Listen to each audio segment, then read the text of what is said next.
This call may be monitored and recorded for quality assurance. This job would be great if it wasn't for the fucking customers.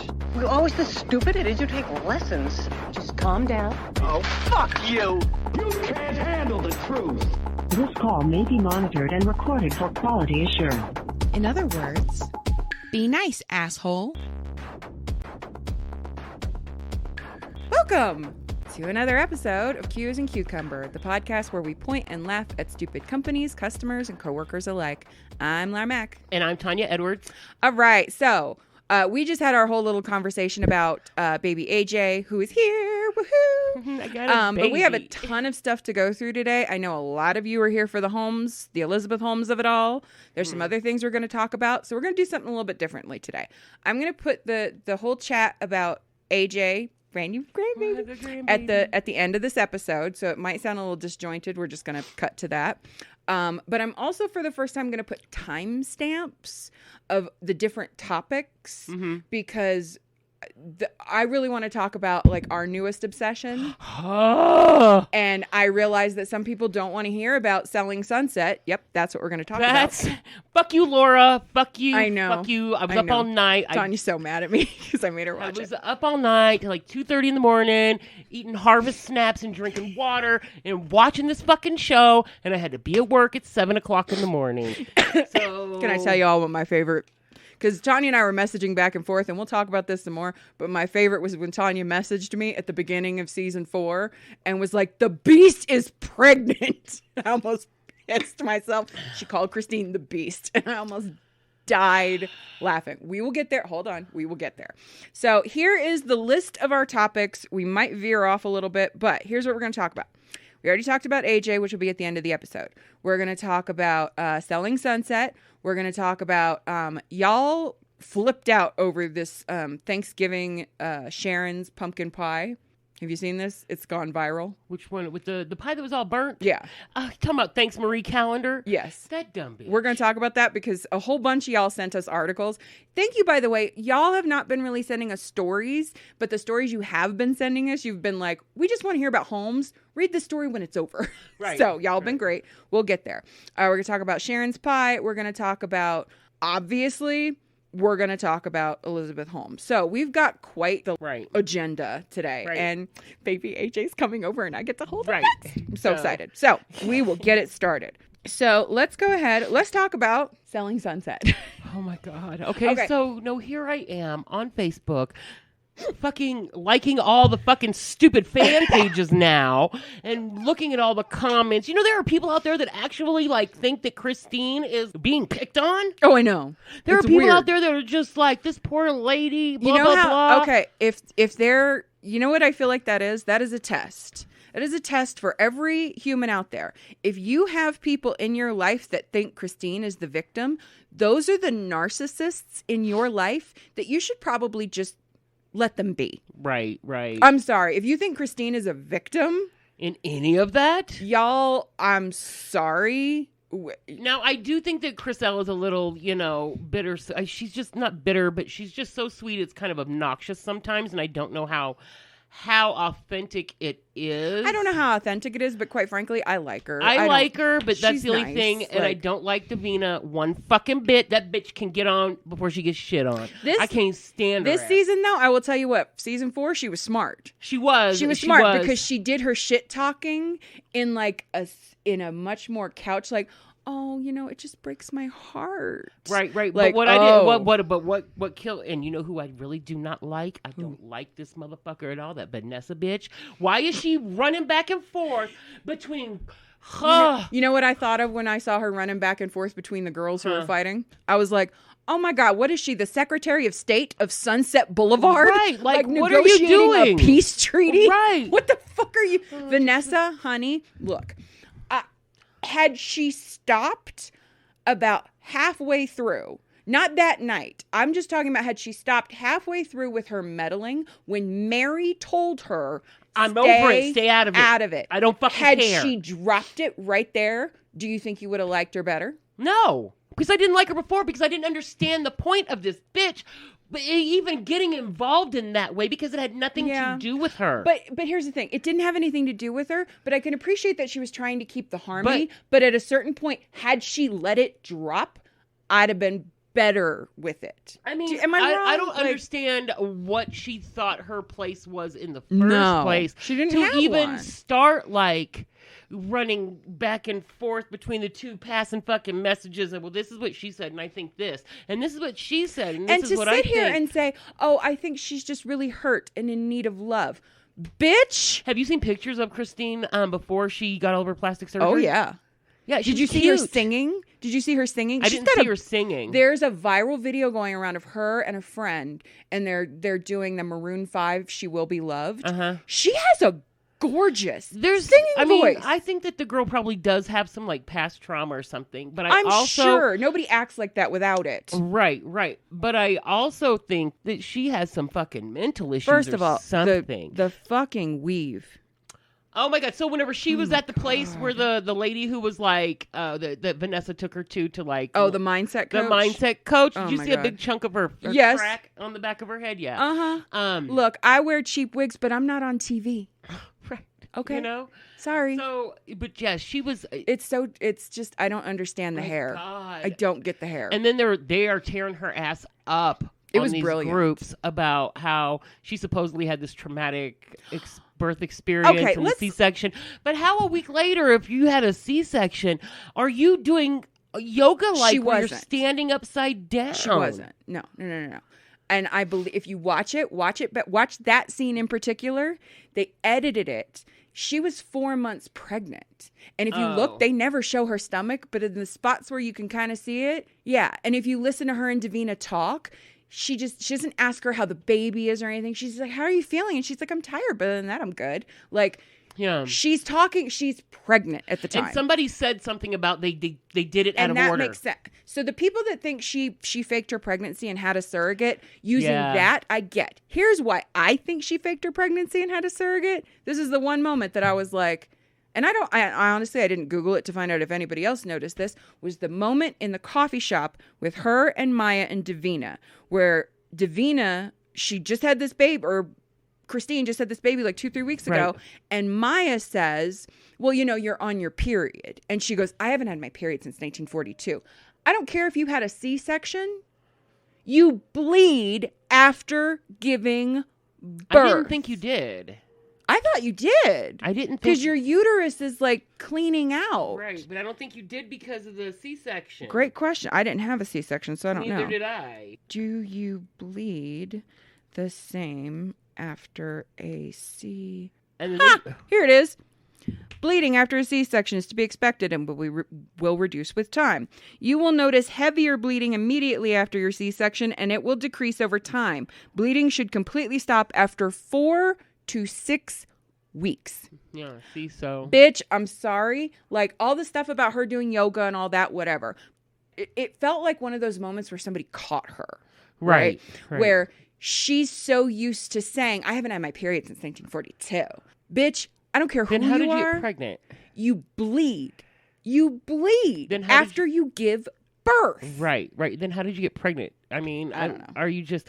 I'm telling you, when I first started watching it, I had to like stop it and slow it down a few times because I honestly thought that it was a man. I thought she was a drag queen because it looks like... She does look like a drag queen. Like her, like Jeffree Star and... What did I say? I said if Jeffree Star and Satan had a baby, it would be Christine. Right, yeah. Period. Like I will say I am really excited for Chriselle and Jason. I think they're an adorable little couple. Right. I think it'll be cute because you could have knocked me over with a feather at 2:00 in the morning watching that shit when they showed the previews, and I was just like, Here's the thing. I knew it was coming because when it was announced to the public over the summer that they were together while they were on this vacation, people were flipping the fuck out. So I knew it was coming because I've followed the show already. I did not. Knew. So you didn't know. I didn't realize you didn't know. So you were like, did you see the preview? And I was like, yeah, why? Right. And I was like, oh, she didn't know that they were together. I did not know. So I watched, I'm telling you, if you go back and you watch season 4. a lot of stuff. It explains season 4, her behavior on the boat when old boy picked her up. He was creepy as fuck anyways. Yes. But I had to fast forward through it. It was so uncomfortable. Yeah. I mean, just the way, and whenever they were at the party at the last part, and she was explaining to him, like, look, you need to do something. There's a moment where he, like, high fives, like he's walking by and they give each other a high five. Yeah. And then as soon as he passes, you can see it in her eyes. She's looking around like, oh, did somebody notice that? You can see it. If you go back and watch season 4 knowing that, you can see these little moments where the two of them are being... Yeah. And you know, good for them. They kept it a secret for a while. Right. But you know what? Maya had already caught on, kind of. She was like, oh, so she's the favorite She's the now. new favorite. She's the new favorite now. Yeah. You know? So, but I don't think that they have favorites so much as they see the person who's fucking hot and who's selling, and that's who they're going to give the fucking properties to. Okay, so here's the way I look at that favorite thing. Mm-hmm. Okay? Think about this. Let's use an example from our life. Sophia. Mm-hmm. Our coworker, Sophia. Yeah. What happened when Carly went out when Monkey got diagnosed with cancer, right? She put Sophia in charge. Right. And I mean, honestly, she was the only fucking grown-up. She was the only fucking grown-up. But, and then all these little projects she would give to her. Mm-hmm. I feel like initially, I think maybe Jess, and this isn't something I would not say to Jess's face, so don't think I'm talking crap about her, but I think Jess was like, wait a minute, I'm the most tenured here for like a second. But when you looked at Sophia's skill set, it made, and we were all like, of course Sophia's in charge. Right, so like when my boss goes someplace, there's 2 of us on our team of 5 people. There are 2 of us whenever she goes out that she delegates certain things to one and certain things to me and certain things to the other supervisor, because she knows that the shit's going to get done. It's going to get done right. And that we have answers. Like, bam. And she knows that we can talk to clients. She knows that we can talk to management. We can talk to everybody. Exactly. And we know what the fuck we're doing. And that's what you need. It's not about like, oh, it's a favorite. It's about who has the skill set. Right. And like when they brought up Emma. I like Emma. I like her. Yeah, I like Emma. When they brought Emma and Mary up to the house on the promontory, whatever it's called, I can't say that word, but it was the house that was owned by Slash, and then the picture for the Dodgers that had the beautiful view, like all the way around. Right. What did Brett say? Mary, you are one of our top agents, and Emma, you're our new rising star. It was clearly about performance and a client list. Right. The 2 of them have the celebrity clients that especially are going to Emma. She has a huge client list of stars. And especially of like Alesso's house. The second you say this was Slash's home from Guns N' Roses, musicians are going to be like, I want to live in Slash's house. As soon as Mary got French Montana's listing and then sold that motherfucker real quick, that was it. That was a gorgeous house. That was a gorgeous, oh my God, his house was beautiful. You know what my favorite, it's something I did think was funny though? When Chriselle closed on her house and everybody was all excited and they were like showing, I knew they were about to be her and Jason were about to be in a relationship. She was all excited. I got my house, blah, blah, blah, blah, blah. And then it cut to Jason's house and I was like, you could like see her upgrade. Right. You know what I mean? Right. Which I thought was funny. Yeah. I was like, she was all excited about that house, and I guarantee you she's probably not going to get rid of it. Whatever. No, because she fought her ass off to get where she was at. She really did. She really did. But then to be like, oh, this is her new... She was excited about this house. She's going to be real excited about this house. That house. Yeah. And you know who I love? Amanza. I love Amanza. Oh, my God. So, that scene of her giving... with the finding baby. out that her husband... her ex-husband just said, fuck it. I was in hysterical tears for her in that moment. I like her anyways. Because it reminded me, of you. Yeah. Like, in that moment. Yeah, she is a badass. She's a I badass. love her. I like that this, and it's something I could appreciate. I feel like, okay, the last, like, season, I don't know if it was 2 or 3, but all the bitching about her being late. Yeah. Nobody said shit this season. No. And I was like, no. With COVID... single mom, Everything else, don't fucking say shit about this bitch being late. Right. I don't care. She is burned. I mean, well, you know, but I'm the other end of that spectrum. You know, I had my 2 kids and I took one to daycare, took one to school, and was one of the first people at work. But during the pandemic. Well, yeah. Like before, yes. The previous seasons, you want to complain about her being late? Absolutely. But this season? Right. Because she had she had no choice. This was not it was the season her. to criticize a single mom about being late. Right. It was her. Sorry. She was the only one. No. You know, and it's fucking hard enough with having 2 parents, Fuck but just yeah. one, it's a fucking pain in the ass. I got 1 kid and a spouse. We outnumber him, and it's still fucking difficult. No, I get it. Yeah. Are you kidding I mean, I me? don't even have any kids anymore. Romaine fucking cracks me up.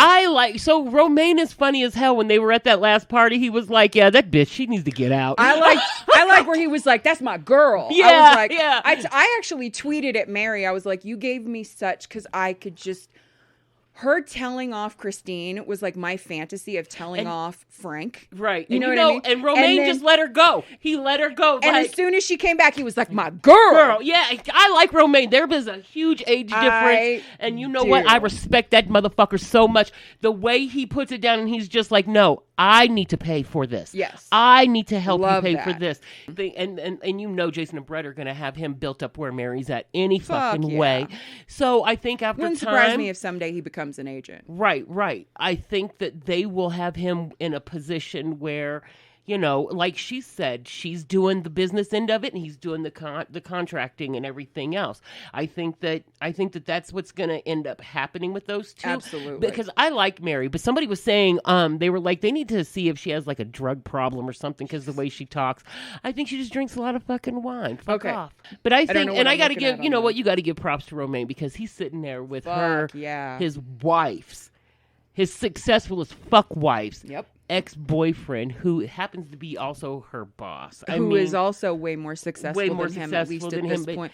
Good. Right. You know what? That is a man that after my own heart. I like Romaine. I do. I like that he's... I do like how, like, when they were in the house, he's very much like, I'm going to let you girls have your girls' day. Yeah. Like, but he was still like...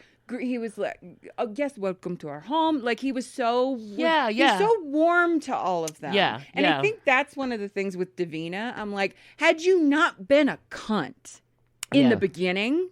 Right. I don't know what to tell you. Right. I honestly think, looking at Instagram, I think Davina really turned it around as far as her relationships with all of them. Because all of the pictures on Instagram, I still think she's shady as fuck. Well, no, I saw some last night that were her with Christine and them for Heather's wedding. I still can't figure out how Amanda and Christine became friends again. I don't understand. I don't understand it. And I understand. I love Amanda, but I'm like, girl. I think she's just one of those people that's just like, you know what, you do you, I'm gonna do me. You want to get hit by the bus. Right. Like that example she used about like. Yeah. You know. Yeah, you know, so, and then fucking Heather and Tarek, yeah. I'll tell you what, Tarek on HGTV is not attractive to me. He's very fake and blah, blah, blah, blah, blah. Seeing him be like, she's an asshole. I was like, whenever Heather walked out, he was like, fuck her. She's an asshole. Everybody fucking knows it. I was like, damn, look at Tarek being all sexy. And she was just like, the camera's Tarek. And he was like, I don't fucking care. He's like, she's a bitch. She's a bitch. Nobody fucking likes her. That's why she's out here like this. And yeah. And then her husband is just as fucking weird as she is. Oh, running around. That motherfucker. Come on. They're just jealous. Jealous of what? First of all, if you don't see within 30 seconds that this woman does not love you, right? My opinion, allegedly, come on. That's a gold digger right there, and he's an idiot. Right. I'm sorry. Okay, let's move on, because we gotta take care of business before baby gets here. All right. So we did that. Funny Sharon's pie. All right, so here's my favorite. So, for those of you who don't know, I will post this link. Karen ruins her own pie, blames Marie Callender for it, and comments burn her worse than she burnt the pie. So, this bitch posted this picture of this charcoal circle, charcoal chunk that said was a pie, and she blamed Marie Callender's for ruining Thanksgiving. And y'all sent, like, I swear to God, at least 75 emails with this story. Because Marie Callender's, and good for Marie Callender's, they were like, we're so sorry to hear that. Reach out and blah, blah, blah, blah, blah. And everybody was like, wait a fucking minute. How are you taking blame for, like, you're taking responsibility for this bitch not understanding how a fucking hot oven works? Thank you. So here are my favorite tweets about it. At Marie Callender's. Please send her a larger version of the back of your box. Right. Somebody else says, send it in the mail certified so she can't say she didn't get it and blame another burnt pie on them. Right? Highlight it. Marie Callender's. Why are you sorry? You didn't cremate her pie. You didn't set her oven temperature to hell setting. She did that all on her own. Maybe she needs to lay off the sauce before cooking next time. Mm-hmm. Ma'am, where in the recipe does it say you got to bake it in the actual sun? On the sun. This picture of SpongeBob SquarePants. This is like Sharon baking her pie. Did you do know the fire alarm isn't a timer? That was a good one.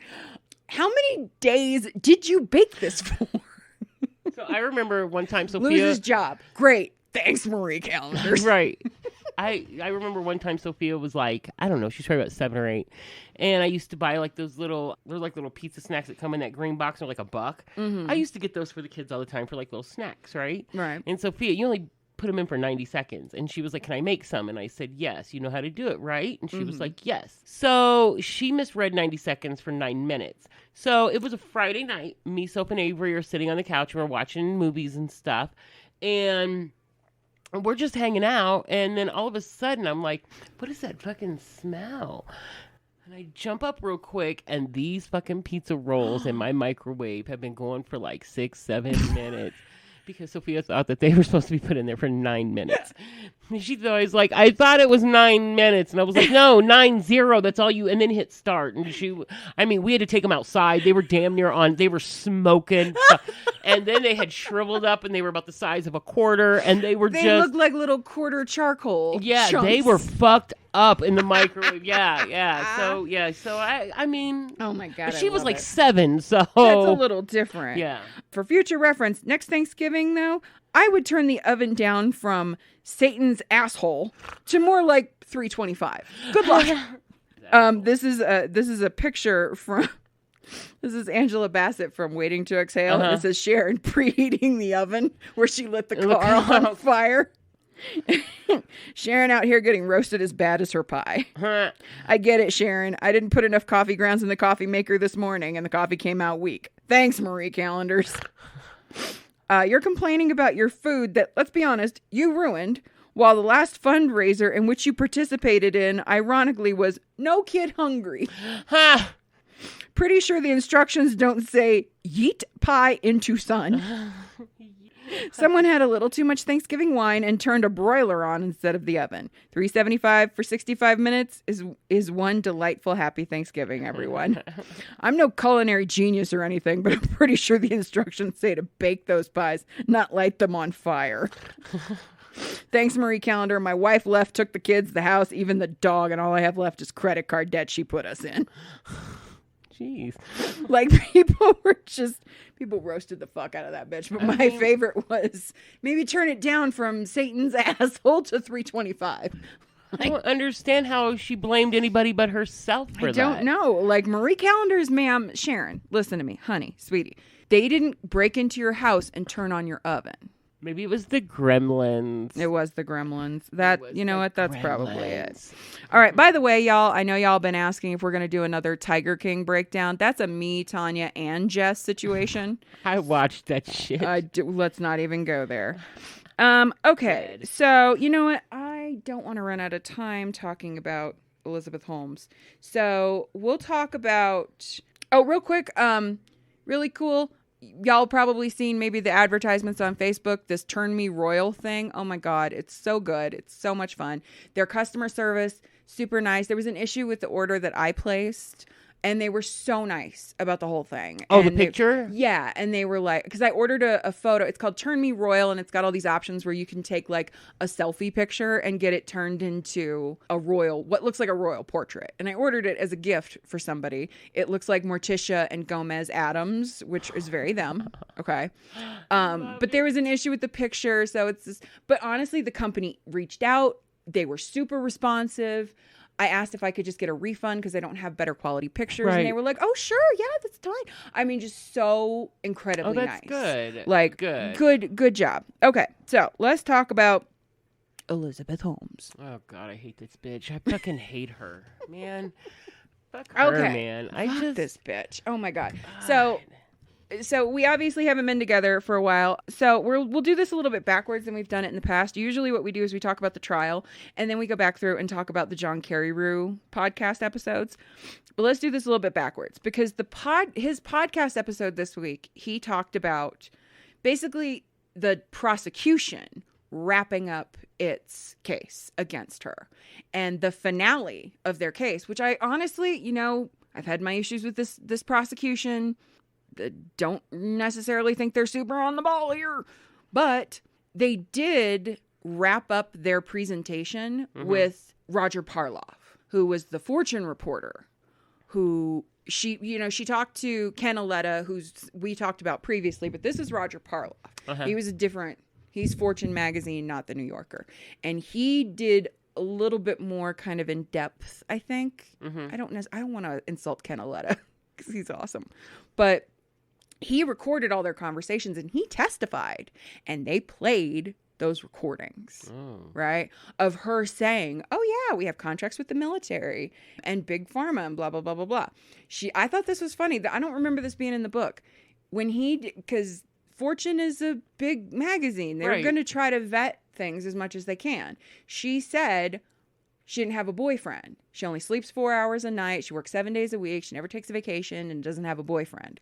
Well, Fortune's research team was like, her address is the same as Balwani's. She just lies about everything for no fucking reason. So he knew that shit was up, but didn't say anything because he didn't want to lose the access to her. Right. Because clearly she wanted to keep this a secret. Right. Okay, whatever. But who just lies for no fucking reason? Like, all the time you lie? Well, her lying about that, I mean, there were concerns about corporate, you're taking all this money and you've got a personal relationship that could be a conflict of interest. I get that. Plus, I think it also was partly like, we want her to have this mystique. Oh, God. It's about her Fuck image. her. You know what I mean? Fuck her. Fuck whatever. I fucking want to punch her in the mouth. Don't you? I sent a message to Tanya when she first started testifying. I sent her this message and I was like, there it is. She got up in her own defense and blamed Sunny, saying that, she was raped when she was at Stanford, not by Sunny, by somebody else, and that traumatized her, and that was part of why she dropped out. But then she gave she said that Sunny was, emotionally and physically and sexually abusive, and I just messaged Tanya, and I was like, there it is. We were waiting. Yeah. We knew that was going to be your defense. Yeah. And at a certain point, I want to believe people, but at a certain point with her, it's time to call a spade a cunt. Right. It just pisses me off when people use that defense because there are people out there that have gone through stuff that's probably far worse than, not to discredit her or anything or anyone, but there are people that go through shit that are still going through shit, and you don't see them being just rotten to the fucking core, horrible, misleading crooks. And honestly, I mean, this is something I really wanted to kind of dive into a little bit because the testimony is interesting. It's not what I thought it was going to lean more. It still is, but it's leaning a bit different. She's not saying I did this because he did blah, blah, blah, blah, blah, right? She seems to be trying to walk this fine line because they know she's not going to be believed. So kind of like how they tried to do with that Lisa Peterson, the Betsy DeVos family, whatever. Yeah. When you didn't, with her on the stand, like I said, I thought it was a little risky that they were basically like, well, why didn't you spot the fraud? It's your fault. Right. I thought that was risky. This is kind of along the same lines. Her lawyer, not in cross-examination, her lawyer asked her a question that had her admit that while Sunny was doing all this stuff to her that she claimed he was doing, she was in charge of the company. So what it seems to be their way of trying to soften, it's not an excuse, it's a reason. You hear that a lot. I think them saying, yes, I was in charge and Sunny didn't make me do these things, but the things he was doing to me made me not think straight. You know what? What they're saying is it's not an excuse, it's a reason.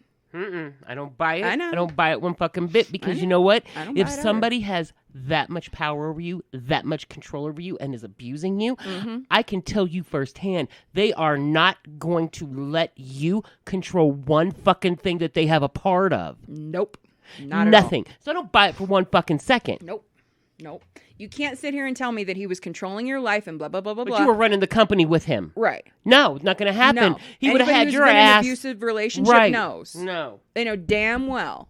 Okay? No. That's number one. And number two, I'm sorry. Even if these things happened to her, and I don't want to say that they didn't, Right. because we said it when we first learned that this was going to be her defense.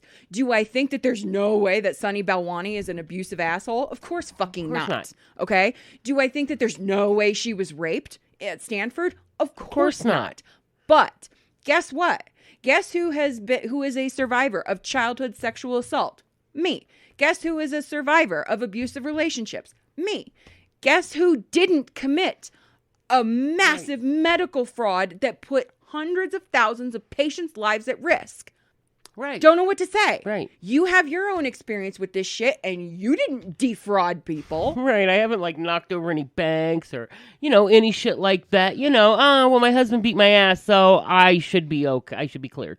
That's not how that fucking works. Now, do I think she started? Now, looking back on some of the information that we learned, I think that when she started, she really thought she could do this. Because when she first started, like they talked about back in 2006, 2007, meeting with investors, she was really pushing to be a public company. Which, if you're going to go public, you have to open up your books to everybody, right? Right. At a certain point, that went away.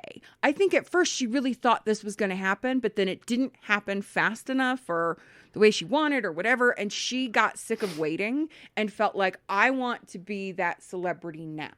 You know what I mean? I understand that. It's still not an excuse. Oh, here's the line. They said she was heavily influenced, but she controlled the company. And they asked her defense team said, did Sunny dictate what you said? Flat out asked her. And she said, no. So it does feel like they're trying to split the hairs of not an excuse, but a reason. Right. So, okay. So back to Roger Parloff real quick. I thought this was interesting in the video or in the audio that they played of his interviews. In May of 2014, he asked if he could see the lab. Because he asked to see the lab in Phoenix. But she said, it's because they had launched in Walgreens in Arizona, right? So she said, the lab in Phoenix isn't operational right just yet. We're still shipping things to Palo Alto. And lied to him, saying, actually, you already saw it. Don't you remember where you saw blah, blah, blah, blah, blah? Wow. And so now you're trying to get... that to me felt like Christine and Mary, where Christine was like, I didn't know you when I was engaged, when she lied about her engagement. Right. Right. And then saying that Davina did know her, and Davina was like, bitch, I don't know what you're talking about. Right. So it's one of those things where she's you can hear her say to him, you already saw it. You remember blah, blah, blah, blah. And he's like, that was it? And she was like, yeah. I don't know if that's technically considered gaslighting, but it certainly is a lie. Right. Well, I mean, that's what narcissists and people who gaslight like that do. They try to make you feel like you're losing your fucking mind. Of course. She told him that they were sending machines to Phoenix. That wasn't true. Denied using third-party machines. That wasn't true. Told him they could do 1,000 tests, but he only counted 200 on the website. And she said those were the, quote, most common, but they were adding to it, and they could, even if it's not listed, they could still run it and blah, blah, blah. I was like, good Lord. But I thought this was funny. I didn't realize this. For the venipuncture draws that they did, some of those, they didn't even run on their own machines. They actually hired third-party labs. The University of California in San Francisco lab. Wow. Parloff actually went to visit, I thought this was funny. He went to visit Quest Diagnostics to basically kind of compare their lab to hers. Right. And what he said was, they've got this section that has the Petri dishes, and they've got this section that's infectious diseases, and this section that's, airborne, and this section that's cancers, and this section, and he's running her through everything. And then he asks her, he went through all of the things that he saw at Quest and said, But you're saying that all these large machines that I saw, these different divisions, blah, blah, blah, everything can be done in just one machine. She didn't even couch it. She just went, yes. And he burst out laughing because he was just like, it's remarkable. Because she didn't try to talk fancy around it. She just said, yes. Wow. But in reality, they could only do 12, and it was a specific type of test, or specific class of test, called an immunoassay, which I think, if I'm wrong, somebody with medical knowledge, please explain this to me. I believe an immunoassay test is a yes or no. It's not measuring your cholesterol that we need to find out like what the level is.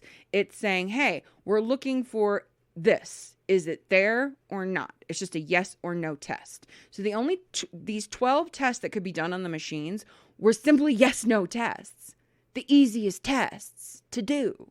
Fucking assholes, man. It's just so obnoxious that, I don't know. People face more jail time. Oh, I know. For trying to buy up a cop so they don't get a ticket than this bitch is gonna get. Yeah. Like, it's not, yeah. Yeah. So this, let me get this article open here. All right, so this is from NPR, and this is an article by Bobby Allen. I thought this was a really good breakdown. So when Elizabeth Holmes and Sunny Balwani split, her life was shattered. Nothing is real anymore, Holmes told the jury. In her federal fraud trial, she recalled, thinking back in 2016. My whole foundation, life, what I believed in, devotion to the company was based on believing he was this person, Holmes said of Balwani, her ex-boyfriend and business partner of the now collapsed blood testing startup Theranos. There's no way I could save our company if he was there, Holmes said. And so that was it. One day earlier, Holmes delivered emotional testimony to the court that Balwani was a manipulative partner. Really? He was the one that was manipulative. Not her. But that's been her defense the entire fucking time. Pretty much. That has been her defense. That, oh, poor me. I'm just a little woman. Mm-hmm. Fuck her. Who emotionally and sexually abused her just as she adored and poured faith into him. She said the abuse occurred during the time in which prosecutors alleged she and Balwani lied to investors and duped patients and doctors about Theranos, which Holmes, now 37, founded as a 19-year-old. Right there. Okay. So what you're saying is this man didn't start abusing you until what? 5 years into your relationship? Yeah, that's not... Because about the first 5-6 years, they were like, you okay? Peas and carrots. And now, all of a sudden... Well, no. The first 5 or 6 years, they seemed to actually be trying to do what they claimed... They could do. Right. In the end. But then at a certain point, it was like people were being too impatient or whatever, and they needed something. Right. And as soon as shit went south, then it's all Sunny's fault. Of course. And I was manipulated and beat into submission. Yeah.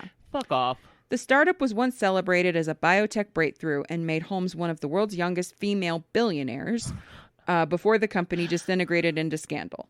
On Tuesday, federal prosecutors had their chance to directly question Holmes. This is what I've been waiting for. And offered another theory of the case. Another. That Holmes was engrossed with the inner workings of the company as chief executive when it was engaged in fraud, and that her relationship with Balwani, who faces a separate trial, was more romantic than Holmes portrayed. Holmes and Balwani have both pled not guilty. Beware, if you've eaten anything, this might make you throw up. Oh, God. Intimate texts create uncomfortable moments. In some of the more uncomfortable moments of the day's testimony, Assistant U.S. Attorney Robert Leach made Holmes read cloying text messages with Balwani, where she called him my tiger, and Balwani wrote, I worship you. Holmes, welling up and sniffling as she recited the years-old messages to her one-time boyfriend, looked uneasy as Leach pressed her on the particulars of the text. Would it surprise you to know that the word love appears in texts 594 times? Leach asked, of the trove of messages prosecutors subpoenaed as part of the investigation. Cracking a smile at the questions, Holmes replied, no. During the questioning, some members of the jury, of 8 men and 4 women, looked uncomfortable. No shit. Okay, so maybe I'm stupid, but I'd never heard the word cloying, right? So I just had to look it up. Because I was like, what the fuck is cloying? So it is excessively sweet, rich, or sentimental, especially to a disgusting or sickening degree. Well, then. Well, yes, disgusting and sickening. Those are two words I would definitely cloying. use to describe her. You're cloying, ladies. We're going to use that word again. Right. 8 men and 4 women looked uncomfortable, gazing tensely at images of the intimate text messages on the screen in the jury box. Prosecutors underscored Holmes's power as the CEO. The prosecution sought to emphasize in Holmes's 5th day of testimony that her attempts since the start of the trial to shift blame on Balwani and other Theranos employees is not a sufficient defense, since she was the company's chief executive. Right. Quote, ultimately, all roads lead to the CEO, Leach asked Holmes, and she agreed. The buck stops with you, Leach said. Holmes responded, I thought so. Or excuse me, forgive me. I thought so. You fucking Shit. She had the here's the killer. She had the fire to fire Balwani whenever she wanted. But Leach she was noted. too scared. Holmes did not. But I didn't have anywhere to go except you were a billionaire. Right. I mean, I'm sorry. Women who say like I don't have anywhere to go, like when they're trapped in situations like that. Sure. You're a billionaire. right. I'm not It's saying like money you were fixes- homeless. I'm not saying money fixes everything and rich people can't have problems similar to this, but you are the head of the company. You have the authority to fire him. You are a billionaire. Go get a fucking hotel room, bitch. Right. Look, okay, so back to Selling Sunset. What happened when Chriselle's husband dumped her ass? What did she do? Got a hotel room. She went and to a immediately hotel rented a room place. and then got herself a place. So you can, and I know that Elizabeth Holmes supposedly probably has more money than Chriselle did, but Look, I struggle with this really, really difficult because I don't want to make statements that to normal people or anybody else other than her makes it sound like I'm being insensitive. No, but to you know people who are in shitty. I understand women don't leave. Women don't report. I get that. But this bitch, I am sorry. This is not an excuse. No. You have authority over this man. If most women who are being abused by their partner were technically their partner's boss, Yeah. had no kids, weren't married, and you had the resources, I'm sorry. If we didn't learn I anything struggle. from Miss Julia Roberts' outstanding performance in Sleeping with the Enemy, Thank you. bitch, it can be done. Thank you. There you go. I love that movie. I know. a I remember great-ass going to go movie. see it in the movies when it first came out. Oh my god. Ooh, I haven't thought about Julia Roberts and Sleeping with the Enemy in too long. I'm going to go home and watch Love that movie. It's a great fucking movie. For those of you who don't know and are too young, back and watch it. Look at it. Watch it. Okay. So the jury must find beyond a reasonable doubt that Holmes intentionally bamboozled investors and misled patients in order to convict her. And what kind of shape jury deliberations may take may hinge on just how credible Holmes comes across from the witness stand. Oh, here's the... this is fun. We're going to talk about her excuse as to why she forged the Pfizer doc. Oh, right? God. This is what I'm like, what's going to be this bitch's excuse? Right. I'm Did dying Sunny to make you know. do that too, you dumbass? Dying to know. One of the more startling statements on direct examination last week, Holmes conceded that she herself, I'm going to say that again, Holmes conceded that she herself affixed the logos of the drug companies like Pfizer. And by the way, I've been saying Sharing Pluff. Apparently it's pronounced Sharing Plow. Thank you to the 9,000 people who let me know how I was mispronouncing that. My apologies.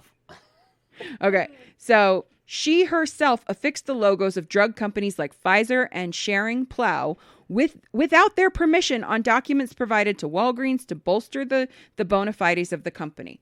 She admitted on the stand, yeah, I put those logos there. Because remember, we were like, what are you going to say? Some lowly, secretary put those logos at the top of this shit? Right. The scientist put those logos on your marketing materials? I mean, fuck off. honestly. She admitted it on the stand that she's the one that did it. But on cross-examination, Holmes' recollections became murkier. Leach asked her if she had Pfizer's permission to put the report on the pharmaceutical giant's letterhead. And Holmes said, I don't know. I don't remember this process. The test validation report originally said it was prepared for a doctor, but that was deleted before it was shared with Walgreens. Was it removed by Holmes? Leach asked. I think so, Holmes said. When pressed on another document from another company, GlaxoSmithKline, Leach asked Holmes if she altered language on the report. And again, Holmes said she did not recall. So, I think she's admitting this because they obviously have her on it. A trail. Yeah. You have an electronic trail of emails and document retention and all this shit. Okay, so you'll admit to this, but everything else, like you were strong-armed and you didn't do it, right? Is that it? But it seems to me that one led to the next, led to the next, that you did. It's just common fucking sense. That's where I just keep coming back to that. I'm just like, please tell me the prosecution is going to make this blatantly obvious, or at least say something along these lines, right. Okay? You have to prove that she intended to defraud, okay? Which is difficult to prove frame of mind. Right. However, here is what I come down to. You put logos on shit you didn't have permission to, and you launched in a state. You had a state change its laws for something you knew you couldn't do, and you launched to patients and doctors personally when you knew you couldn't do it. Right. So, you intended to defraud. I'm sorry. So, I just checked my app, and I go to the doctor on the 21st. I'm going to take a picture of that machine. Yes, I really want to see that machine. Yeah, so I just wanted you to see it because it's time. Oh, yeah, they talk about it in some of the podcast episodes with John Carreyrou. Parloff going into Quest Diagnostics and touring. They've got 1 million of those machines, and they're huge, and they're everywhere. Right, and this one is like a whole wall, and it's just like... It's just for cancer. It's just, yeah, and it's in the oncology department. It's where we get our blood work done. And so I'm thinking, okay, so if it's that big of a machine to take the 4 or 5 vials of blood, right, is what they stuff in there, and then in 20 minutes I get my results, right? Sometimes faster than that. That entire big-ass machine is bigger than some magic box that this bitch was rolling around town with. Thank you. Really. It's ridiculous. I would think that anybody with any... I don't know. And then it kind of makes me question the people who so-called invested with this company. By the way, speaking of that, side note, did you know this? I didn't know this.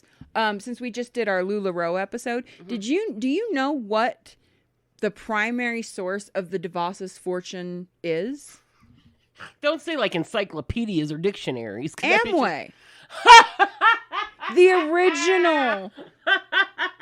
original pyramid. Like, top of the pyramid. You want to know who the top of the pyramid is? The DeVos's. All y'all who since the 70s have been selling Amway, congratulations. You got us our worst Secretary of Education ever. This bitch is ridiculous. I was like, wait, they got their money from Amway? Shut the fuck up. That's the top of the pyramid right there.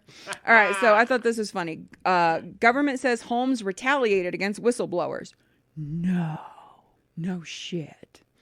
The government opened its cross-examinations of Holmes by zeroing in on the months before journalist John Carreyrou, then with the Wall Street Journal, began investigating Theranos, blah, blah, blah, blah, blah. We're very worried. We were very worried about Mr. Carreyrou's story, Holmes testified, saying earlier that protecting trade secrets was the main concern. In a text to Balwani, she wrote that Balwani, quote, needed to get ahead of it.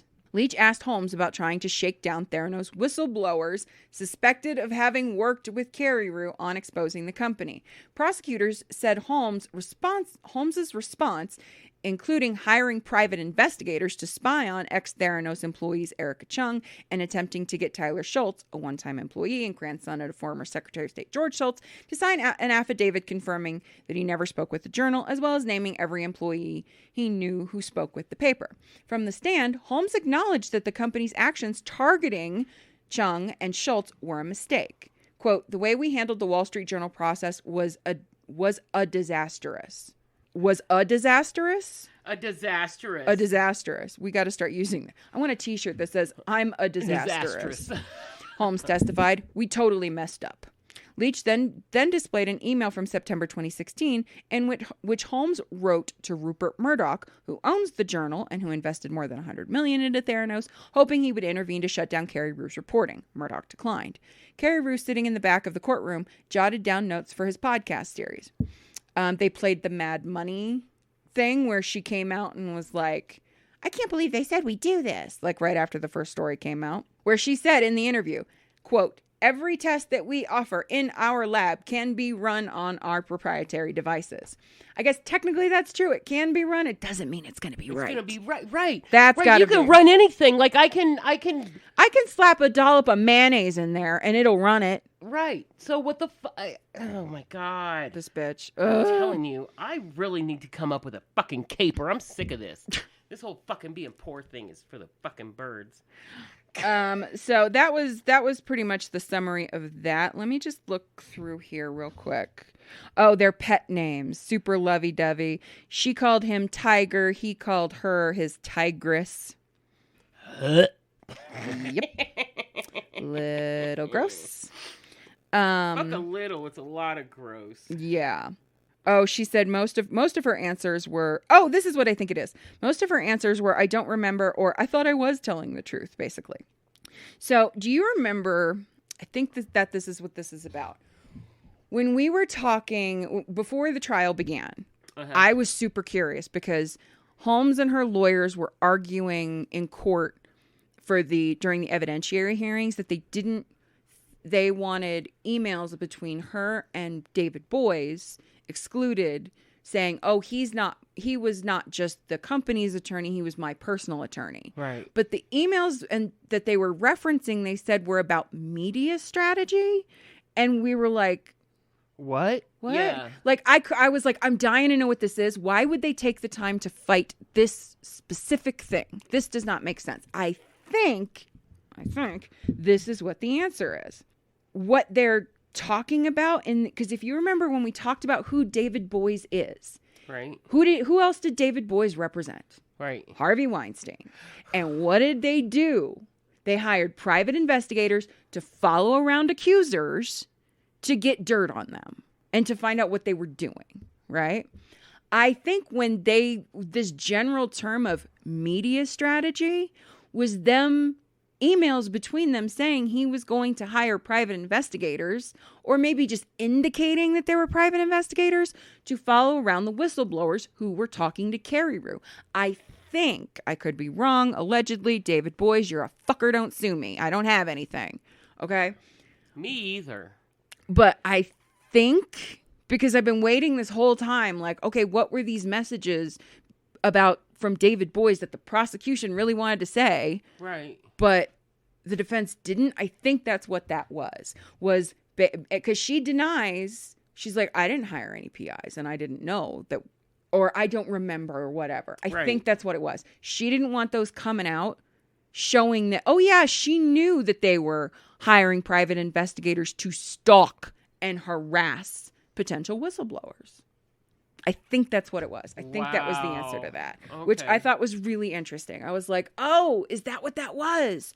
Oh, shit. Because I really wanted that answer. Right. Let's take a look here. I think that's pretty much everything. I'm just blown away by just the nerve, the gall. It really is. It's frustrating because you just it feels a little landmine-ish, because once again, I don't want anybody hearing this who has been a victim, right, or not even a victim, a survivor of anything. Right. I don't want you to, I struggle. When putting together the show notes for this, I really, really, really, really, really struggled, because I do not want anybody to feel like we are sitting here saying, not at all, like, oh, we don't believe you. Right. I don't believe this bitch. Right. I don't believe her. I don't believe her because I feel like she's using anything that may have happened or anything that she believes me. I don't know. And the shit that we're saying about, like, why didn't she leave and why didn't she do that? We are not talking about you, listener, or anybody who, you know, when people say to you, well, why didn't you leave? We're not talking about you. We're talking about this bitch. She's in the most unique position ever. Yeah, I just don't feel like... I apologize if we've triggered you. I apologize if we've insulted you. That is not our goal, because we are survivors. We have been there. Both of us. As most women have. But this bitch, I'm sorry. It's just...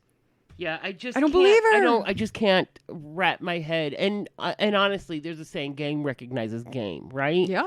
You recognize when somebody is bullshitting. Mm-hmm. So, and you can bullshit with the best of them. Right. And you've also seen bullshit. Let me rephrase that. You have seen the best of the best bullshitters. Oh yeah. Yeah. So while you are a straight shooter and you don't do shit like this, you know how to spot it. I know you do. Right. I've seen you spot shit that I'm like, how did I miss that? Because I think I'm not too bad at that stuff, but man, you'll pick up on it a million times faster than I will. Well, yeah. I'm naive about and I'm not. I mean, I haven't always been what I am now, and it's. But why are you the way you are now?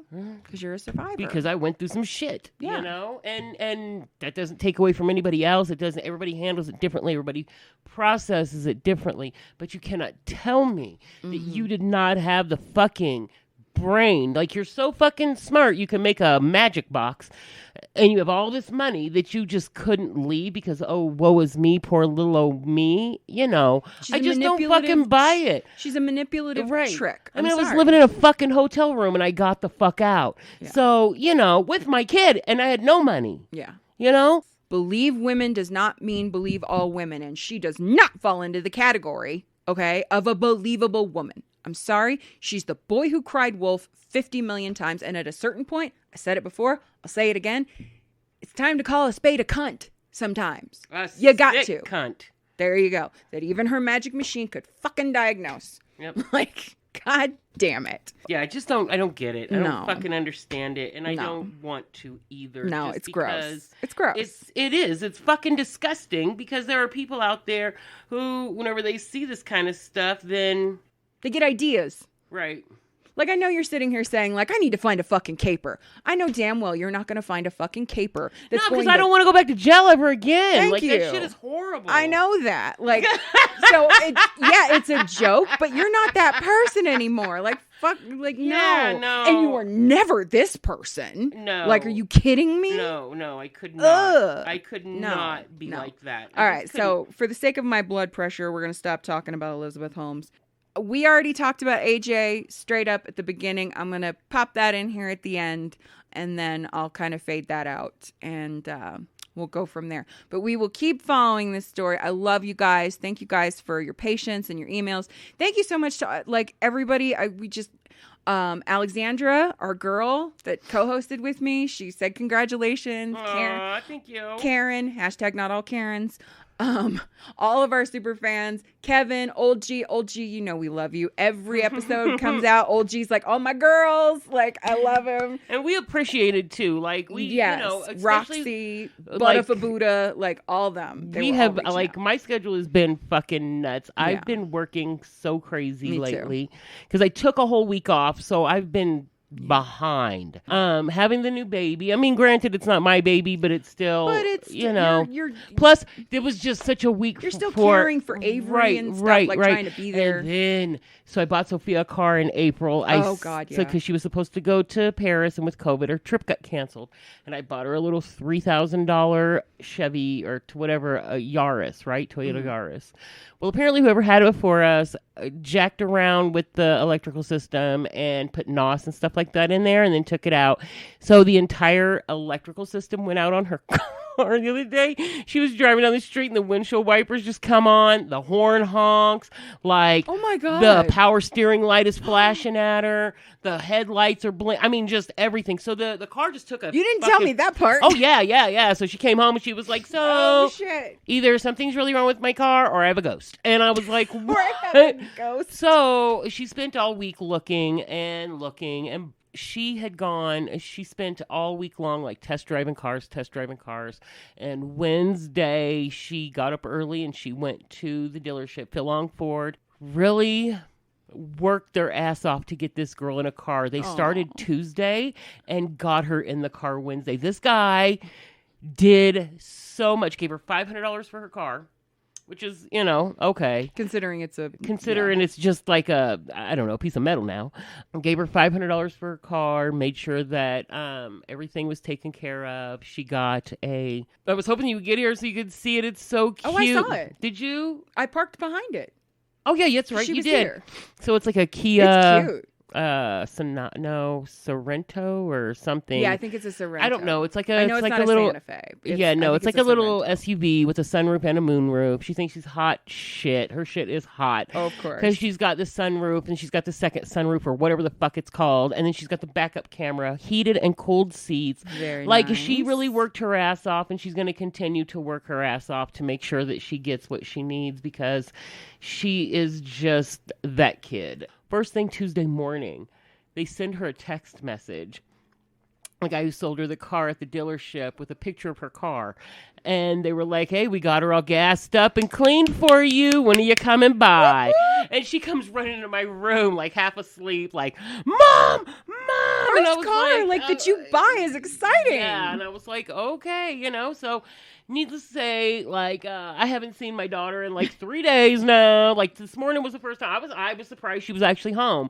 Her Yaris was a rolling trash can. I went to roll up the window one day. There's 4,000 Red Bull cans, coffee cups from the place where she works, right. Tampons strewn about, not used, still in the package. Oh, of course. Jesus. Clothes, shoes, just a wig. There was just everything in that goddamn car. So she has this thing you plug. Sounds like my car. It was disgusting. Okay, my car's not that bad. No, it was a health hazard when she got. Yeah, it was a health hazard. So finally, I've had to have a few talks with her lately about living like she's in a homeless camp. Look, I can't. Okay, look.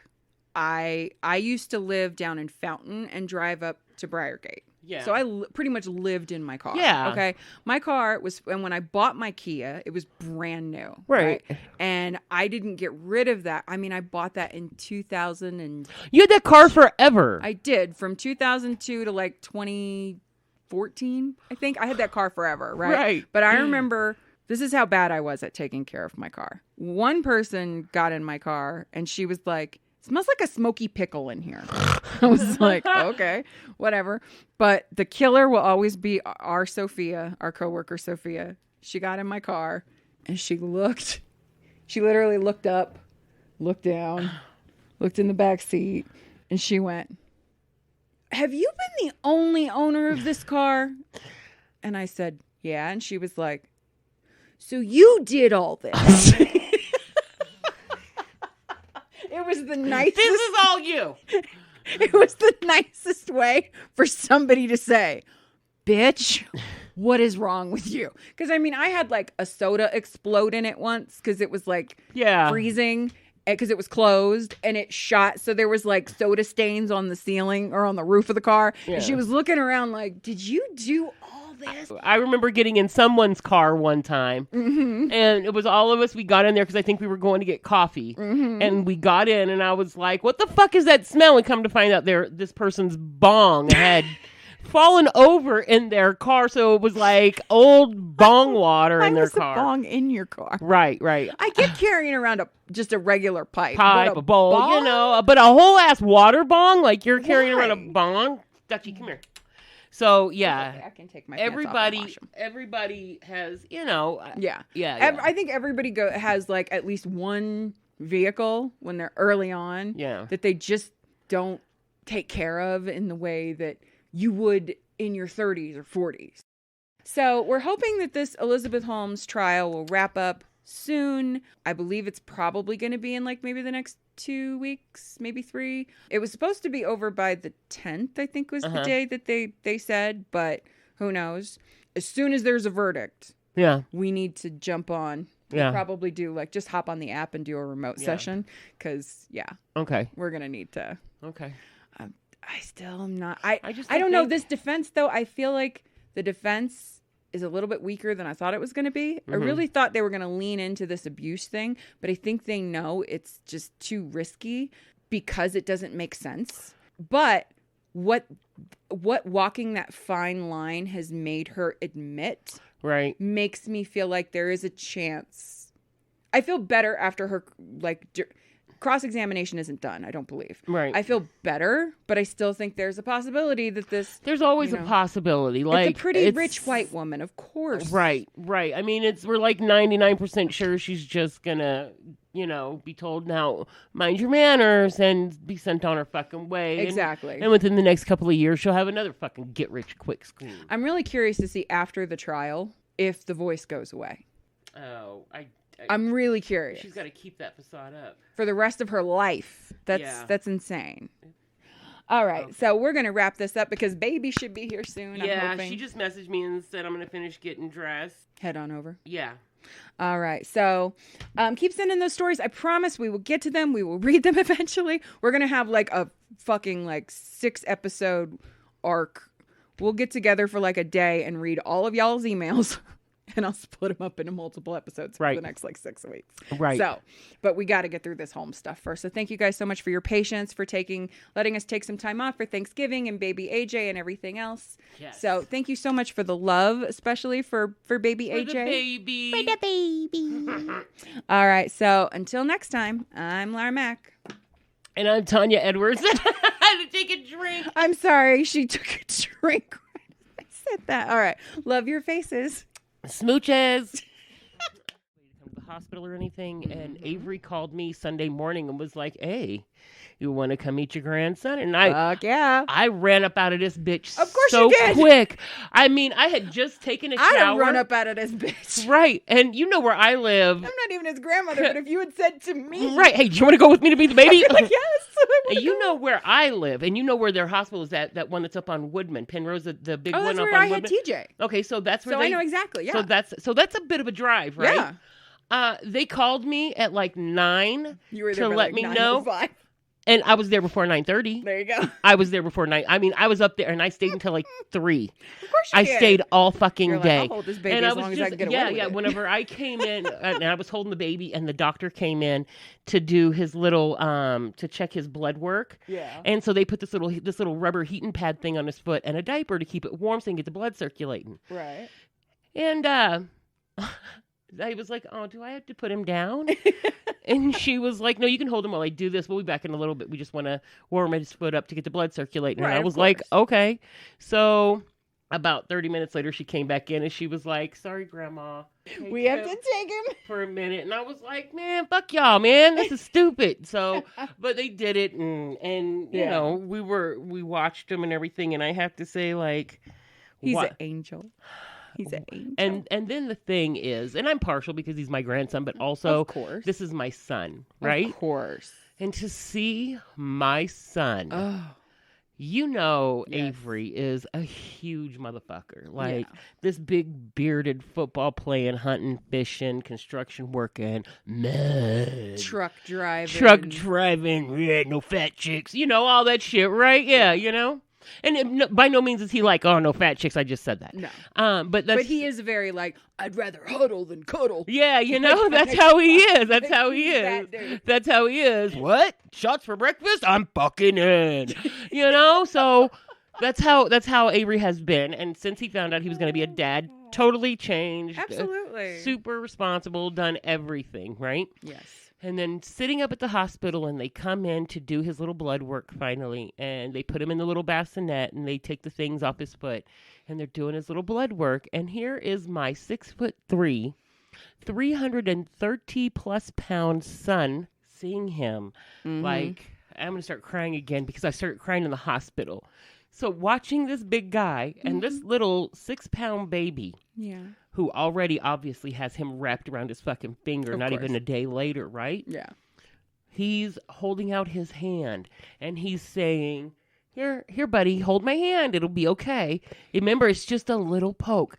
Remember, we're going to get through it. It's going to be real quick. And then whenever they did it and took the blood and everything, he was like, "Oh my gosh, you did so good. High five. You did it, buddy. I love you. You're doing so good." And then when the nurse came in to show them how to give the baby his first bath and how to swaddle him. We're sitting here crying. Right. And how to swaddle him and do a swaddled bath. I didn't know anything about that. Oh, really? They didn't do that. Yeah. I mean, remember what Jess said? I had kids back in the dark ages. So, they just, so they showed Avery how to do it. And here's Avery standing there like this. Asking questions. So should I do that kind of bath at home for a while? What kind of stuff should I use? How warm should the water be? What about lotions? I heard about cradle cap. What should I do about cradle cap? And da-da-da-da-da. Just asking all these. He knows about the milk, right? Yes. Like if the baby's and I starting to reminded smell. him. Yeah.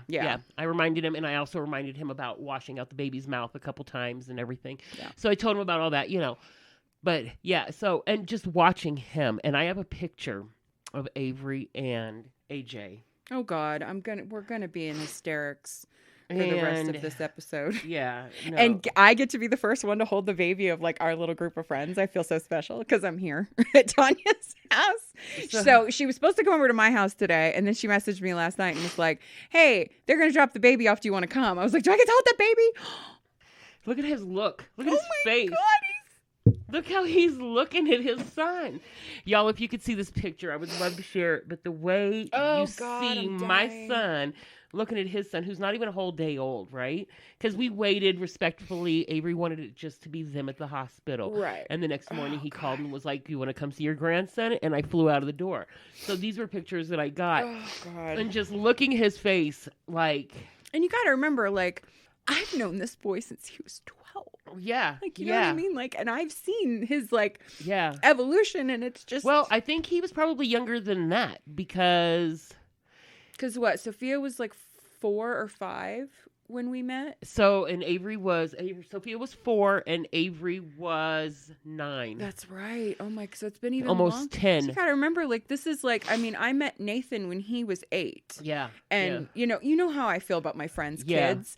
They are just as much like my nieces and my nephews. Yeah. Like, you are Auntie Tanya to TJ. Yeah. Like... And so seeing, like, these kids that... It's been such a week. Like, so getting to see my grandson, right? And just, oh God, I'm you dying. know what? If you're a grandparent, you understand, right? And parents, you feel that like automatic bond with your kid, whenever you have them and stuff. But yeah, it's so different when it's your grandchild. Absolutely. I think, because I never thought I would love anybody as much as I love my kids. And then you have that little boy AJ. just takes my fucking breath away. He's beautiful. He is. I will tell you guys, I know we're not sharing the pictures. I wish I could share this one, but it's the first one. The first one of his. That big ass top lip. Yeah.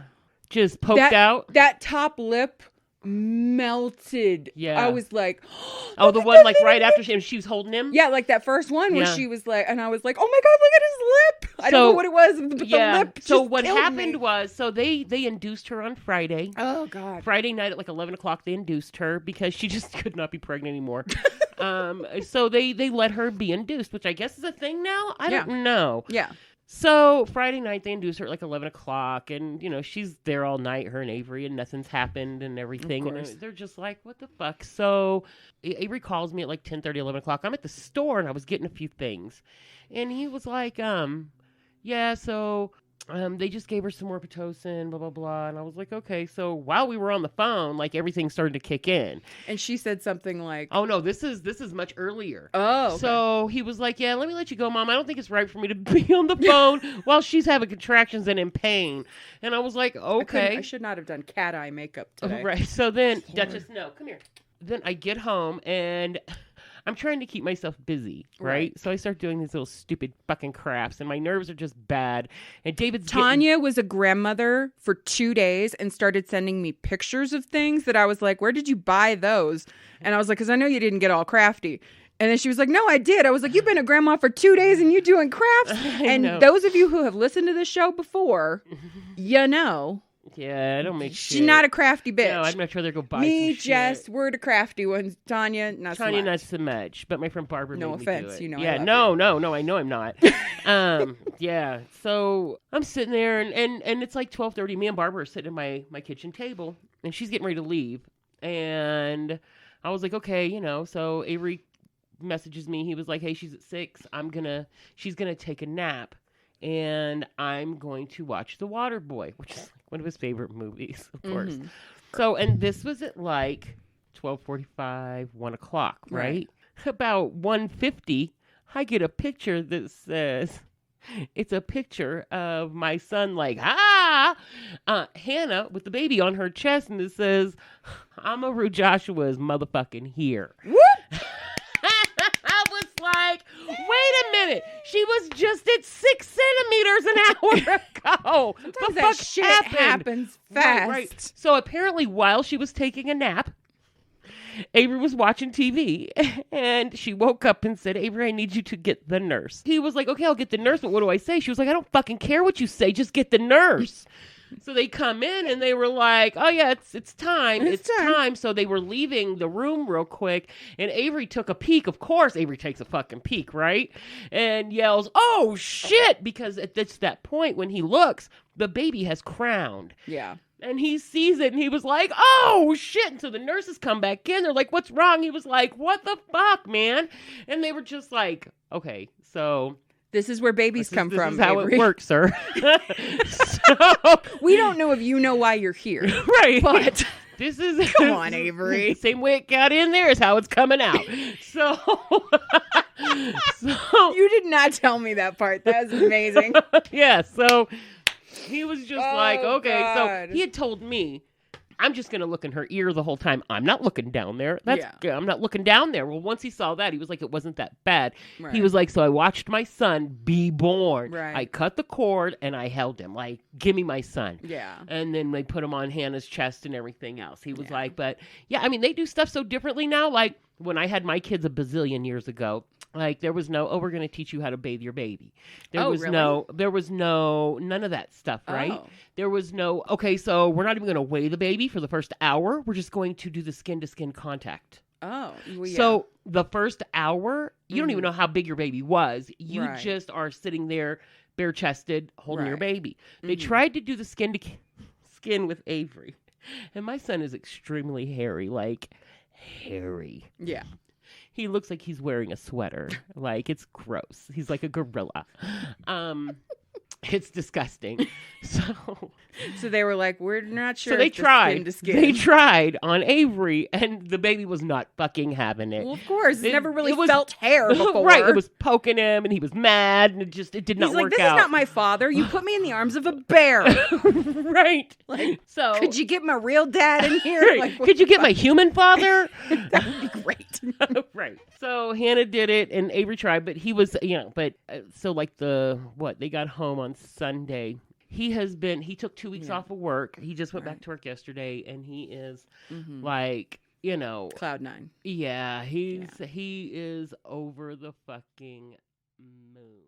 Like what you hear? Rate, review, and subscribe on iTunes or your favorite podcasting platform. And follow us on our Facebook page by searching Q as in Cucumber. Don't forget to check out our other show, hosted by me and Jessica James, called The Parent Memoirs. And we want to hear from you. Share your stories by emailing us at qasincucumber@yahoo.com, and you might just hear your stories on a future episode. Love your faces. This call may be monitored and recorded for quality assurance.